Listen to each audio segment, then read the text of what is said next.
Good morning, everybody. Don't know, a bit of a twitch there. It's Sammy United People's TV. It's Friday. It is hot out there. I need to get into that sun and probably get sunburnt. Although, actually, surprisingly, and this might be a bombshell, I actually tan quite well. I know. I don't believe you, Sam. You're just going to have to. Anyway, we're here this morning to speak about the latest United news and transfer news. As always, going to run through a conversation on Onana, on Martinez, and a little bit on Mbeumo, but to be honest, it's a bit whiffy. Yeah, it's our word of the summer. Kind of sums up a lot of what United do. We'll also speak about exits. We'll speak about Jason Wilcox. It's Friday, so we're going to get the map out. I decided to, I don't know, wear a bit of colour today. So big up any Dutchies in the comments. Got this bad boy on. Just fancied it. You know, you just see it and go, yeah, go on then. Why not? As always, get involved in the chat. Fire any comments. I'll try and answer as many as I possibly can. Let's get on with the show. Let's see who's here. And I'm telling you, I actually tan. I tan well. Go back and look at my videos from Ghana. Jeez. Don't really know what the sun is these days because I'm working too much, but it's fine. Good morning to Steph. You're there as well. Carl, you're there in the comments. Josh, you're there as well. We've got Sasha. We've got Paddy Mark. We've got Volpez. We've got Jason. We've got Shmee. We've got Chris. We've got Stephen, Linval. Good morning to all of you. What's up? What are you getting up to this weekend, peeps? Come on. Which player do I have on the back? There's no player on the back here. You can see I've got a little Cantona shrine out. That was actually behind me before. Down there. You just couldn't see it. I thought I'd switch it. So now we've got this bad boy here. Big up Cantona. I think I really want to make a little mini doc on Cantona. I was speaking with the team about this yesterday. I'd love to do one on the Kung Fu kick, but come from like a fresh angle. So, you know, we did the video on like the 7-1 win against Roma. It was about positioning it from the angle of the violence that went on and Ronaldo's personal story, because that was the first ever Champions League goal he scored. So it's like, it's taken an old story, but giving it found a new way into it, which makes it a more interesting story rather than hearing what you've heard before. Craig going, Isle of Wight Festival. Nice. What festivals have I got lined up this year? I've got no festivals lined up this year. Later on, I'm going to go and see Ibiza Orchestra. Come on. Bit of that in the sun, like. Going to go and see Oasis in July. Man, that's going to be good. I can't wait for that. Seeing Karangbin. They're like a Texas duo. They're wicked. I can't remember. Khurangbin. Go and listen to them. I recommend. Really good summer sound. And I'm going to see Tyler Childers, who's a country artist. I'm going to go and see him later this year. Have I got any other gigs on? Can't remember. Sam, you're going to see Pulp this weekend in Manchester. Nice. Lakefest in August. I don't know what day I'm going to Oasis. I think it's a Friday. Can't remember. Harry, with the most important question. What time did you wake up this morning? What did you have for breakfast? I had 2 oranges, an oat bar, and a protein shake. That's what I had this morning. Anyway, let's get on with the show. Rather than just talking about breakfast and festivals, which is probably what you all came here for. I want to start off with this news, because this is obviously not United related, but it just kind of took me by surprise. Looks like the LA Lakers are being sold, and look at the price.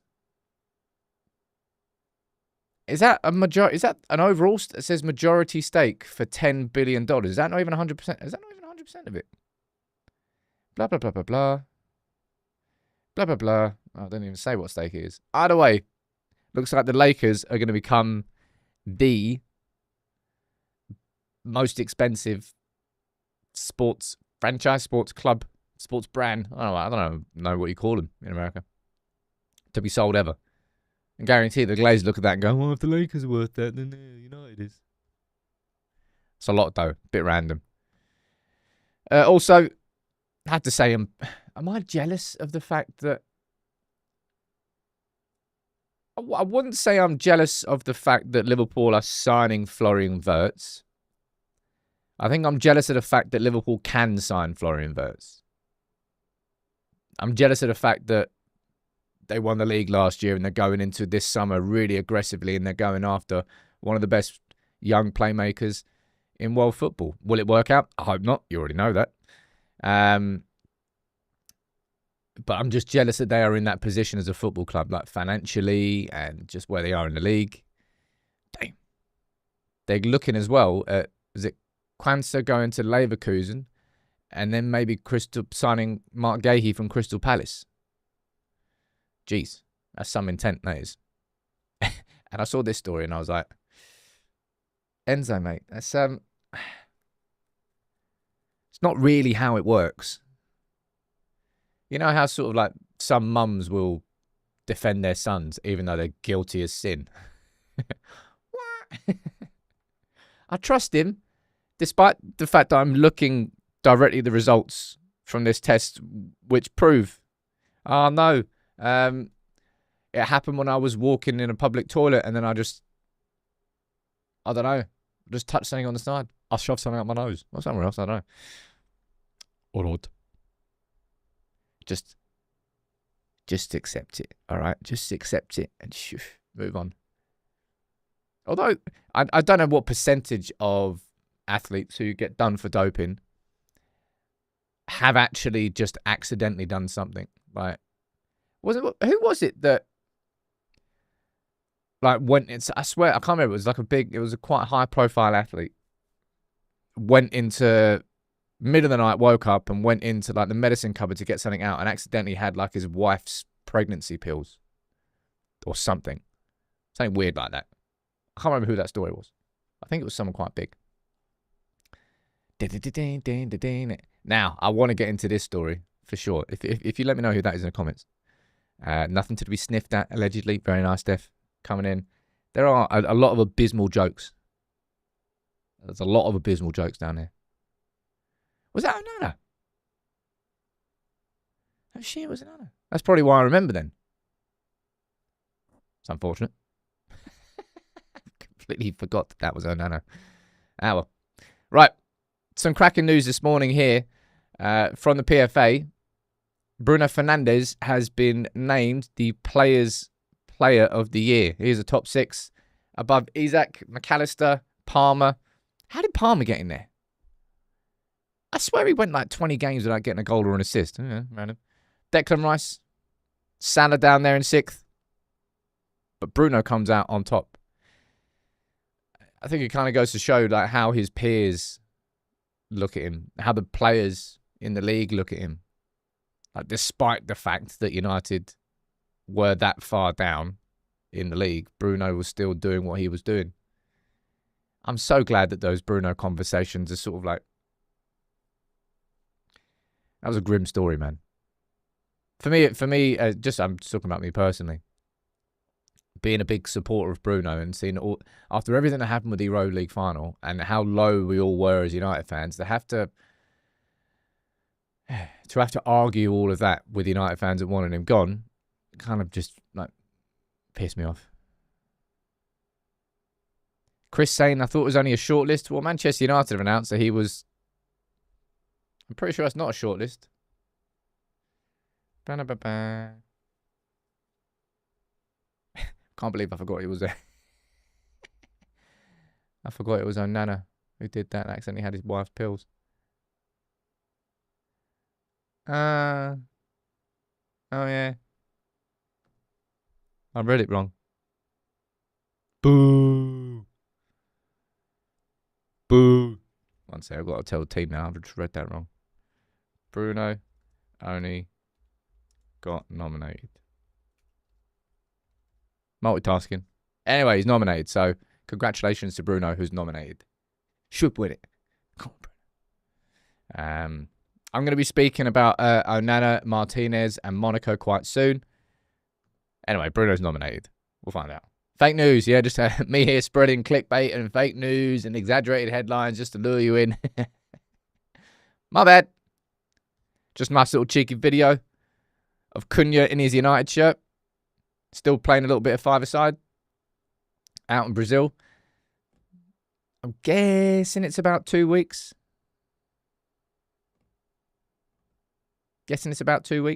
Until we see him back at Well, not back at Carrington. So we see him at Carrington for the start of pre-season training. Either way, he's enjoying himself out of Brazil. Having a nice little holiday. Now, I have to say I'm pretty happy with the response to that video yesterday.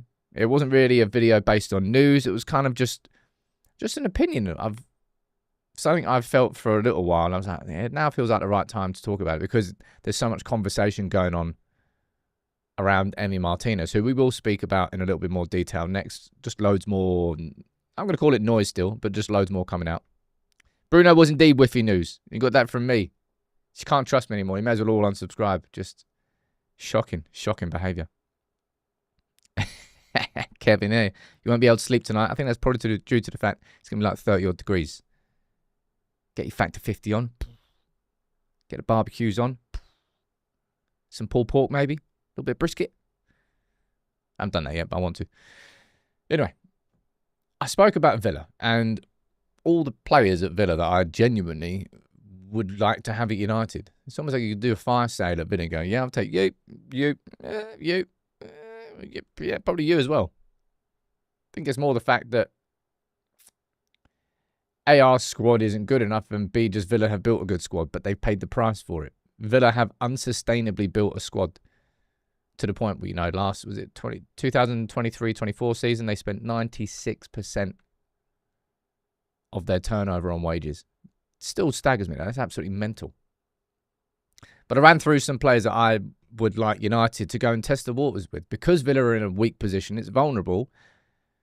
That's solid, man. If United were in a position like Villa, do you have any idea the amount of clubs that would come like swooping around our club like vultures trying to get Cobby for a cut price or get, what else would people want? Others for a cut price. Go and do it to other clubs, man. And do it to Villa in particular. Yeah, take advantage. Like, it could damage your relationship with Villa, man. I don't care. I'm not saying just go out there and piss the world off. Sod that, man. Take advantage. Go after a couple of their players. Volpes, you only think they're going to get raided in July. Liam, you say get Kamara. Yeah, Ahmad. Ahmad is another one. Just couldn't think of it. Off the top of my head, it's quite bad, isn't it? Could we do a swap deal for Rashford and Watkins? I'll speak about Rashford a little bit. The short and long answer is no. I don't know where this Palhinha stuff is coming from. Can somebody tell me? I've seen other channels speaking about, but where on earth does that come from? Is that coming from like caught offside or something? No idea. Anyway, here's a name I haven't really spoken about in a while. I'm not talking about Brian Mbeumo. I'm talking about Duncan Castles. Bit random. So a couple of years ago, I think it was when Mourinho was in power. Jeez, he's not a bloody dictator. When Mourinho was our manager, I think Duncan Castles was quite close to the club. Anyway, I haven't really heard his name too much, but yesterday he's reporting that United have offered 60 million plus for Brian Mbeumo. Pretty much the only even murmur that there has been on Mbeumo. I think it's been 16 days since the Ornstein bomb came out that he preferred to join United. Let me see what you're saying in the comments. Harry's saying, why would bidding for and buying a player from Villa ruin our relationship with them? It would more be the fact that because of the position that Villa are in, that we could go in and lowball them. That's what I mean. Which you probably would do. Now, if you're buying a house from somebody and you know full well that they're in a desperate situation, they've got creditors that are coming after them, and you know that there's no chain above, and you know that you're in a position of power, like you'd take advantage, wouldn't you? You would. It's just human nature. We all do it. You try and get the best deal for yourself. Might end up pissing off Villa or the person you're buying the house from, but you don't really care about that in the long term because you're going to get the best deal for yourself. That's what I mean. Cross United saying, I think Mbeumo's a lock. I've already said like quite a few times, I'm not worried. Am I a little bit impatient? Yeah, I'd rather he be done now. But I don't particularly think that Spurs are going to sign him. And I haven't seen any Newcastle links. Haven't seen Luke Edwards from the Telegraph speaking about him any point soon. Yeah, I don't know. I feel quite on Mbeumo because I think it's going to get done. And I think it will get done before pre-season to the point that Mbeumo will be there at Carrington alongside Cunha when the pre-season begins. And as long as that is done, then that's all we need. That's the priority. So there's still, I would say, around 10 days. 10 days-ish, I think, to get the deal done. Where I don't think it would impact anything. Rob, you think that things will move after the 1st of July? Yeah, maybe, maybe not. But as I've sort of explained quite a few times, I don't particularly know whether or not it would be more beneficial for United to put signings on next year's accounts or if there's space on this year's accounts. City Billington saying, Sam loves the buying a house comparison. It's almost like I've just done it. And it took me 11 months. 11? 12. Took me just under a year and 3 different houses, 3 different surveys, 3 different mortgage fees to get a house. Never again. I mean, probably will do it again at some point, but just not for a while. Let's not speak about that. I don't want to do that. Although, if anybody wants to buy a flat in Crystal Palace, please do, because I'm struggling to sell it. Right, let's speak about the headline for today. It is around Martinez, it is around Onana, and the goalkeeping conversation. I'm going to do a lunchtime video on this. More specifically on, not about the idea of signing Emi Martinez and whether I agree with it or not, but just around the goalkeeping situation. Carl, don't take the piss. Buying a house in less than 72 hours. Is it out in Australia if you try and buy a house? I don't know if it's the same in New Zealand as well.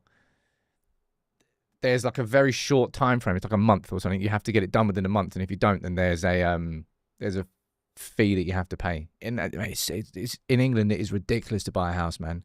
You could go the whole way through. You could be like 6 months deep into the process, and the person could go, I've changed my mind actually. No, you can't. You can't. And there's no repercussions. The only time that you get a penalty is if after you've exchanged contracts, you then pull out. Well, no one ever does that. Other than that, you can just pull out.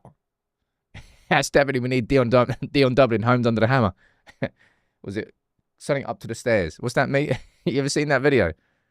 Who is it? I can't remember. Some dude. It's funny, though. Type Dion Dublin up the stairs. It'll make you laugh. Anyway, Emi Martinez. I've called it more noise because it's kind of all I see it as still. Noise.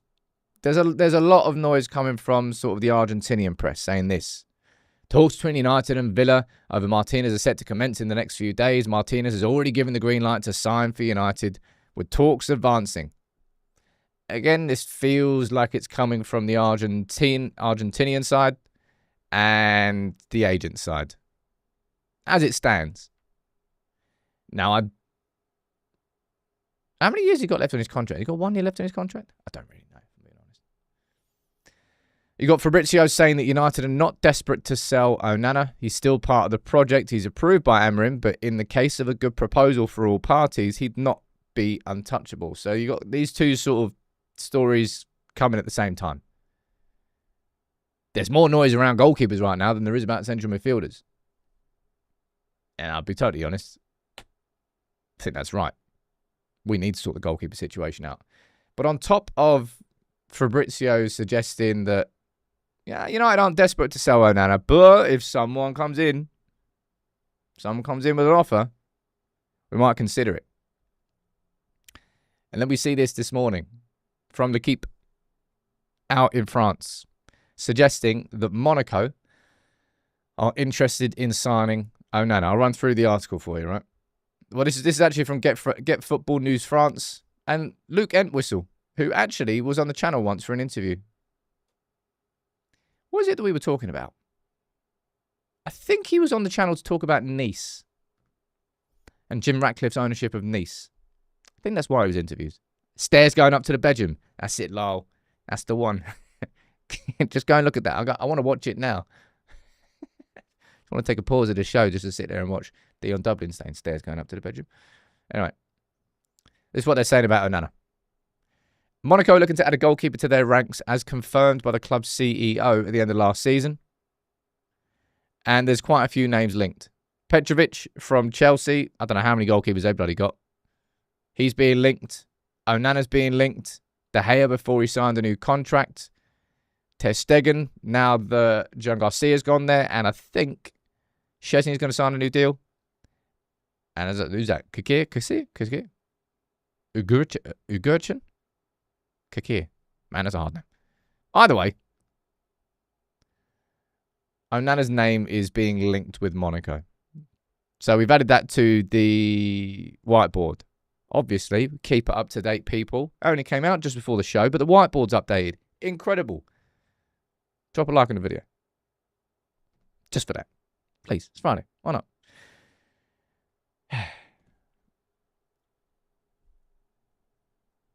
My personal take is, regardless of what happens with Andre Onana,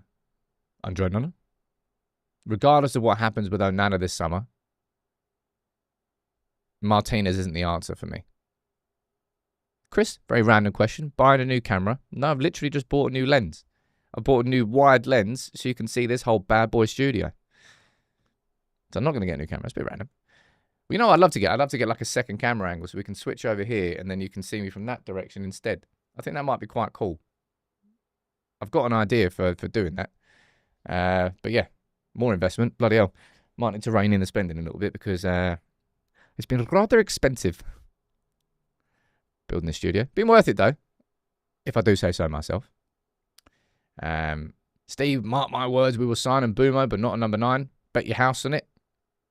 Nice house.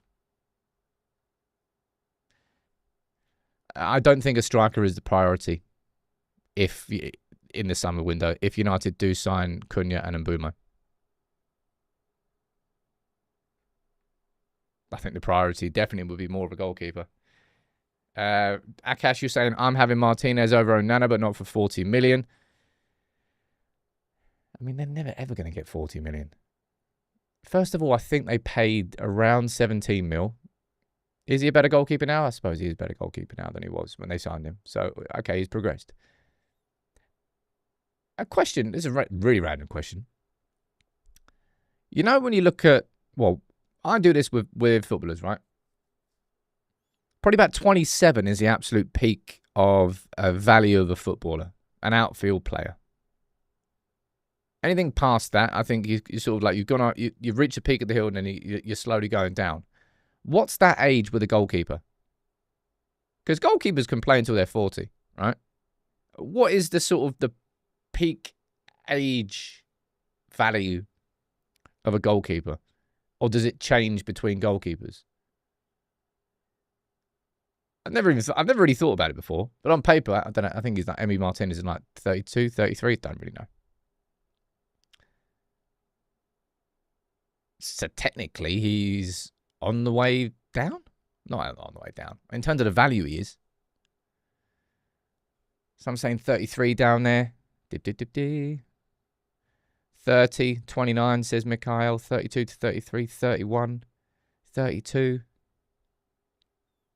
Depends on the goalkeeper. Yeah, I know this. I know this is definitely not going to be a one-size-fits-all. But just the age that you think goalkeepers in general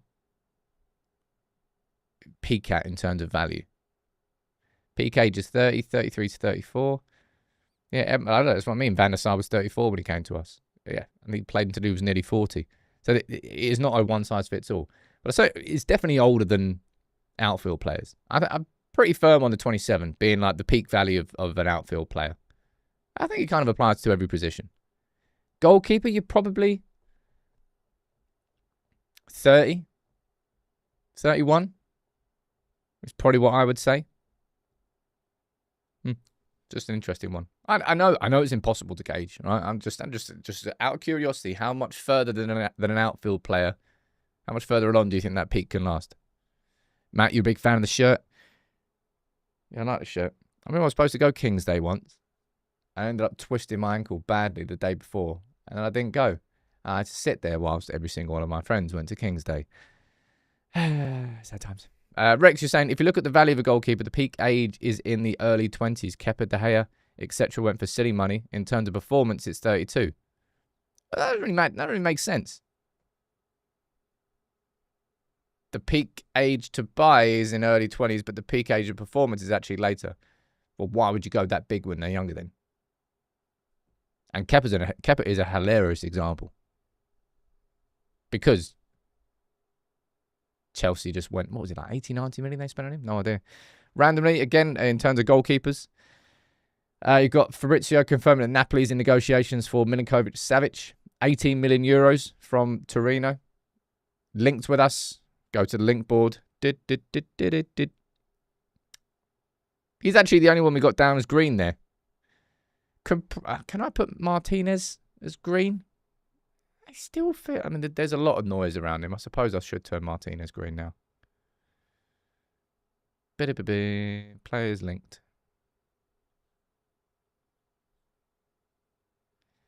Look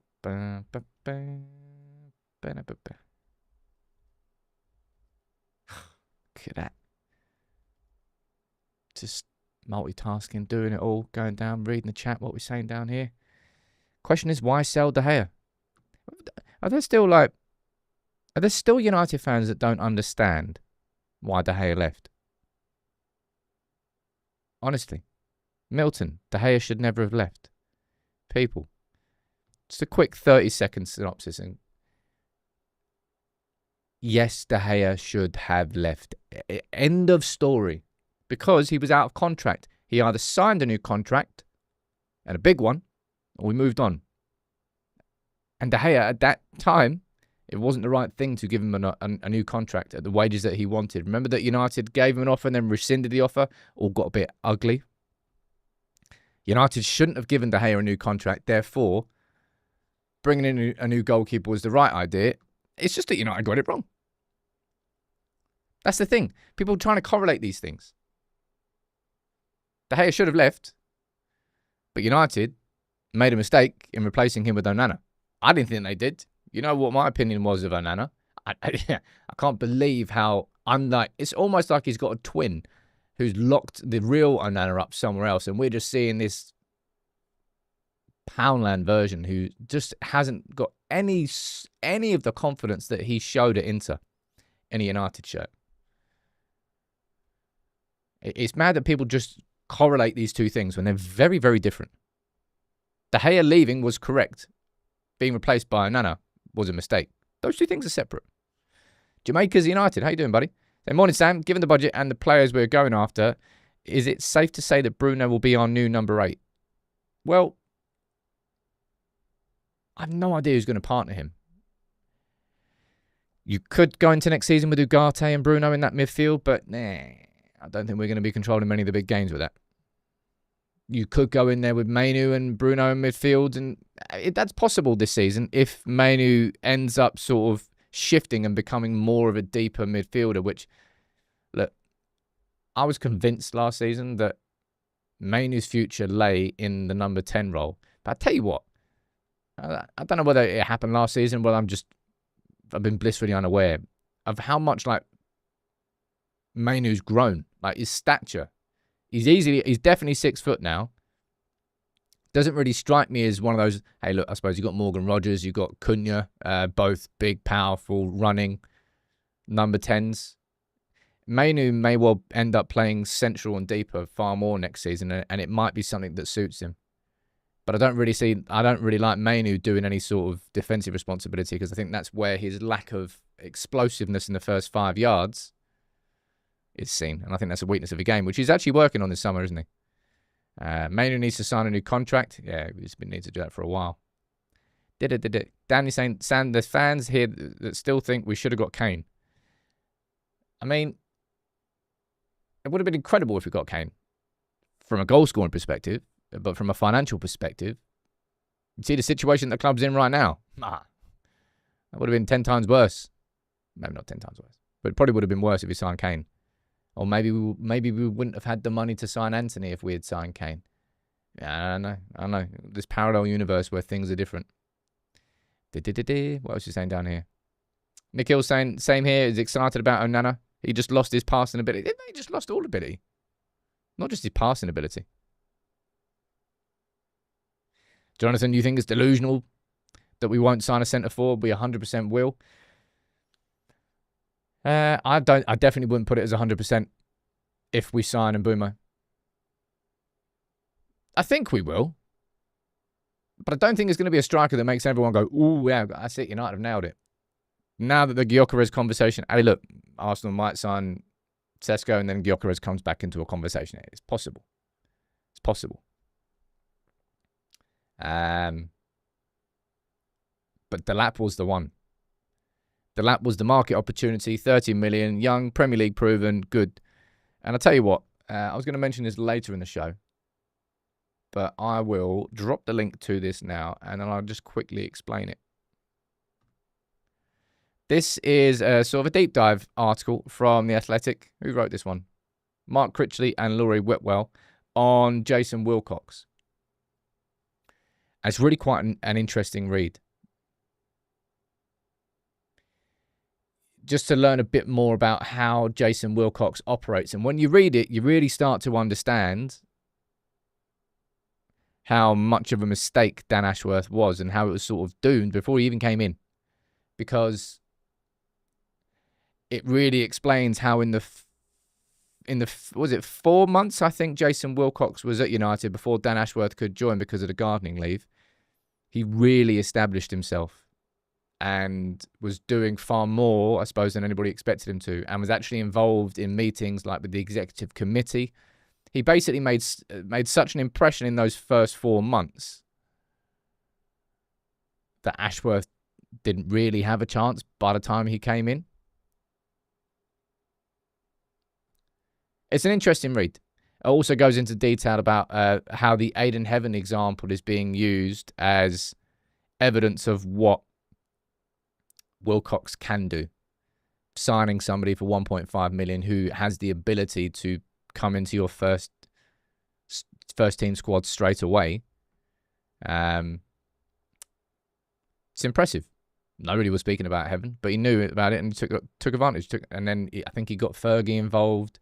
He brought Hayden to the game against Rangers, sat him there, schmoozed him up, explained to him the vision of the club, the fact that Ruben Amorim wants to play with three at the back, with three progressive, sort of brave defenders.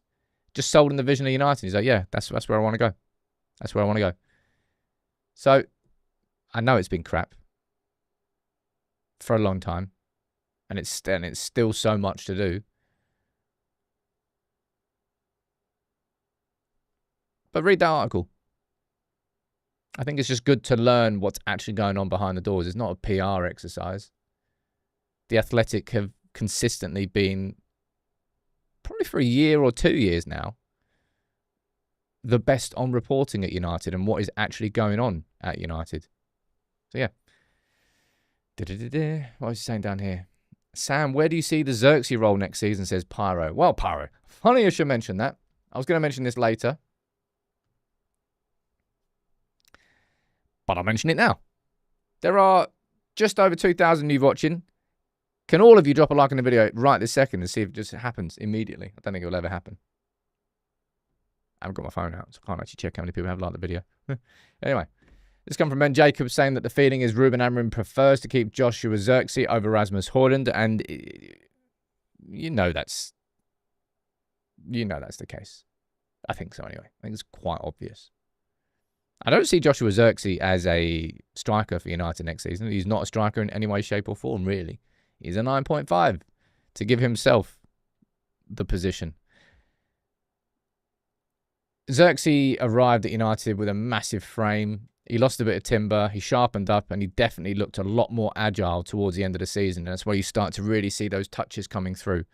As a technician, he's far better with the ball at his feet than his size should allow him to be. Great touch for a big lad. James Allcourt's old podcast. Big up James, who's been hosting on DAZN all week. up in the middle of the night watching an absolute tosh of a tournament. Still, though, it's pretty cool to get a hosting gig. Xerxes provides flexibility, is more versatile. The Nutmeg King. Just reminds me of how crap the last season of Game of Thrones was. Well, I don't think I'll ever get over that. Tell my grandkids, oh, you're never... Ah, oh, my God. Sit down if I got a story for you. Hopefully I'll have better stories to tell my grandkids than the fact that the last season of Game of Thrones was crap. Let's be honest. Got to be better than that. Højlund put him on a boat to Denmark. Harsh. Maybe fair. Look, this is the next talking point, and it's a frustration I share with all of you, man. When I do these clear out videos, and I don't know how many I've bloody done this channel now. When I do these videos, I don't do it just to make content that I don't think like would happen. I do it. I'm like, it's got to happen. Like, for the love of God, do it. And I think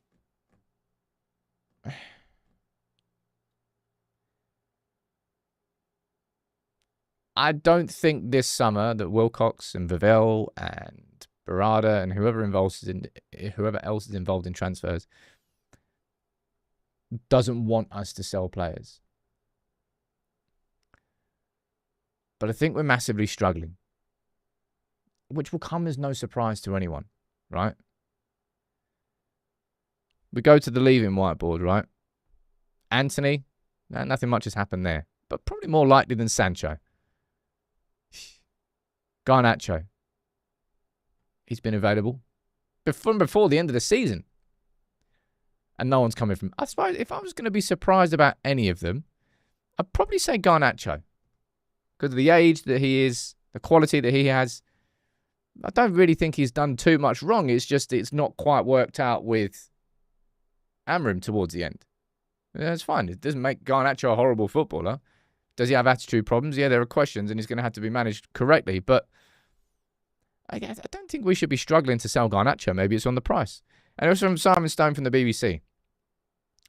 I was chatting to someone connected to the club early this week about Garnacho. There is interest in the Argentina forward, but no one has stepped up to offer a fee United think is acceptable. And the feeling is this might drag on. And all of this is sort of just United are struggling to sell. Bombshell moment here.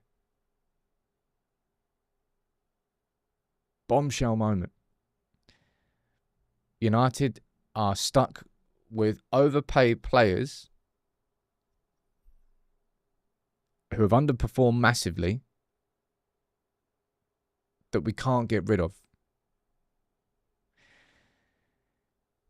Someone down there, John, saying, a team's leaving it until the end of the window to bid for United players. Maybe that will give them a little bit more of a position of power in negotiation. It's possible. It's possible. But like Rashford, for example, we already spoke yesterday about Nico Williams and Barca.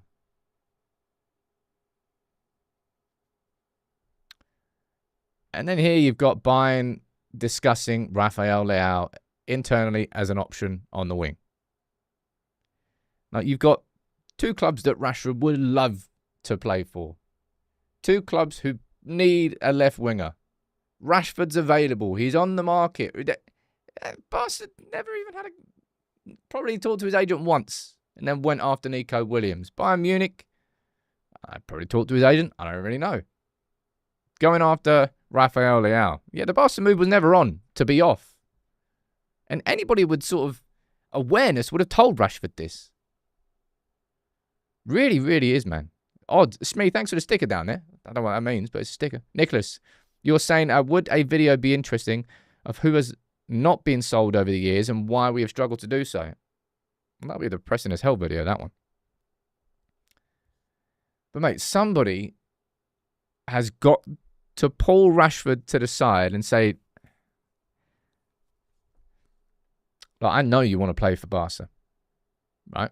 I know you want to play for Bayern. I know you want to play for a club that's inside the top 10 in the world. And I know you feel that you are capable of performing at that level. And you probably are, or you could be.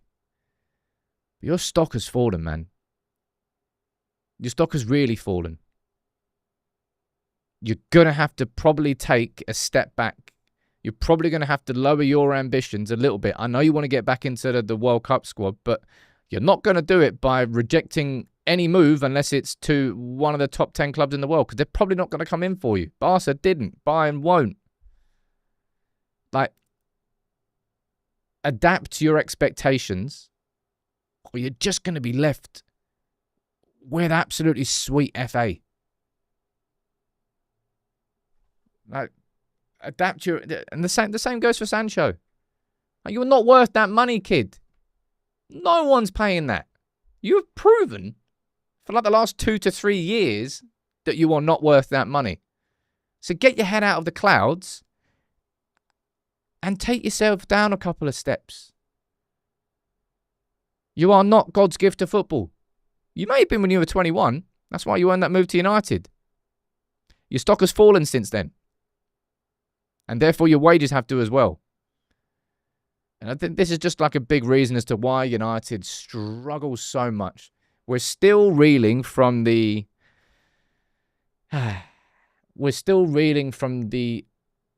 overinflated contracts that we regularly handed out. And I just hope that from last summer we started it. I think the biggest contract we handed out was around the 150 mark. Bruno, of course, we know has got a big contract, but your top 2 players in a club should, I suppose, be those bigger earners. But even then, like Rashford was our biggest earner and he was a top player at the club. And then a year later, we ended up stuffed because we can't get rid of them. And it's, I'm not even talking about the players' accountability here. I'm just saying, like, this is just as a consequence of the mismanagement. Still, this is the remnants of it. I mean, they're very expensive remnants, but they are the remnants from it. And it's nuts. Like, I don't know. I don't know what planet Rashford is on. If he just thinks, like, who else is in that list? Who else is in that list of like top 10 clubs? Juve? Inter? I mean, Serie A clubs don't have the money compared to... Well, they just don't, really. Atletico? Yeah, good luck working on Diego Simeone, mate. Dortmund? They're not going to pay the money, are they? We know that. I think this is like Milan. Yeah, well, he parred off Milan before. Although saying that, if Milan do sell Rafael Leao, then I suppose there's an easy way in there.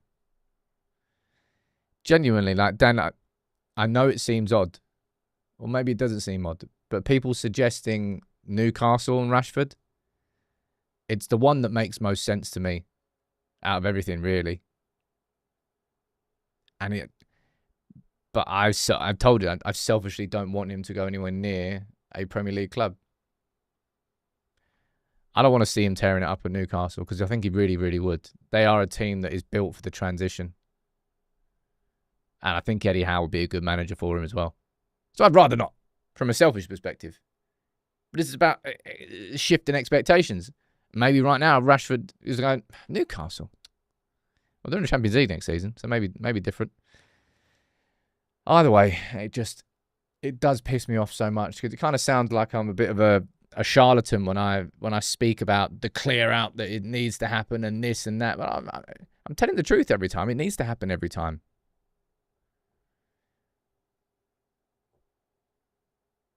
Been slow. Like with signings, am I less concerned? We've already got Cunha in, which is, I think, going to be the biggest signing that we make this summer. And I still really think that Mbeumo will be in before the pre-season training starts. That we'll get a deal done for him. There's still quite a lot to do. I think, I'll speak about goalkeepers in the lunchtime video. But sales-wise, and we go back to the leaving whiteboard, it's just, nothing's really got anywhere close to even personal terms. To even a bid being put in. There's not even been a loan. There's not even been a low ball loan offer from Real Betis for Anthony yet. Not even, just nothing. Just whispers. Whispers and talks. Fred, you're saying loving the Van Basten shirt. You're welcome. Did you send it as well? Can't remember. I'm really, really annoyed that bloody PO box isn't open yet.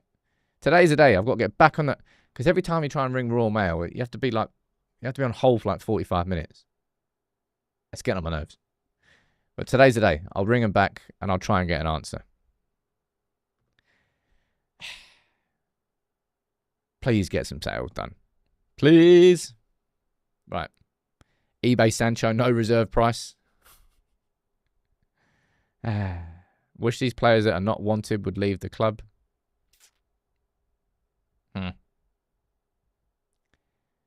We just struggle to sell anybody of value because no one else sees the value of those failed United players right now. Not on the wages that. Hey, like, what do you think's the bigger blocker, right? To quickly end this, what do you think's the bigger blocker? Is it the wages or is it the quality of the player?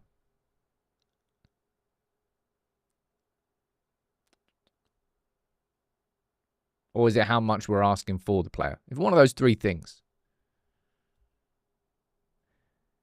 For me, it feels like the wages are the biggest sticking point.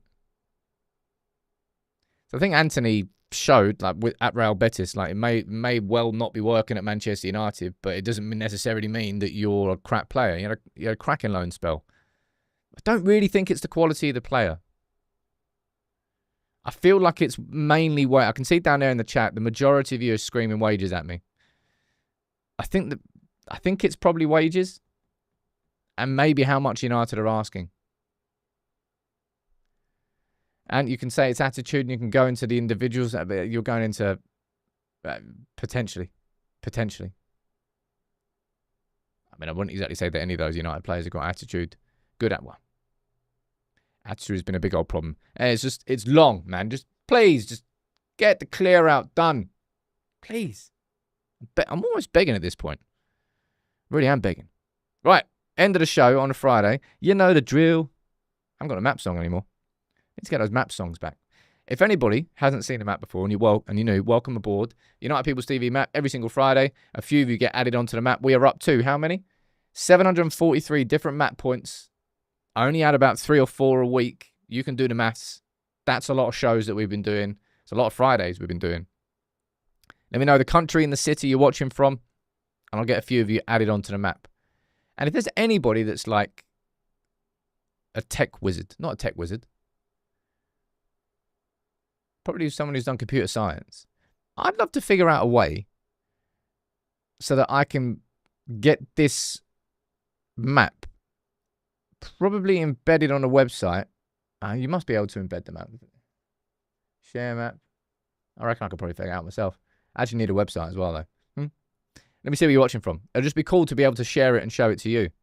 In an ideal world, I'd love to have like an interactive map back there, but I've not really got space for it. What have we got down here? We've got Colin watching from North Haven in South Australia.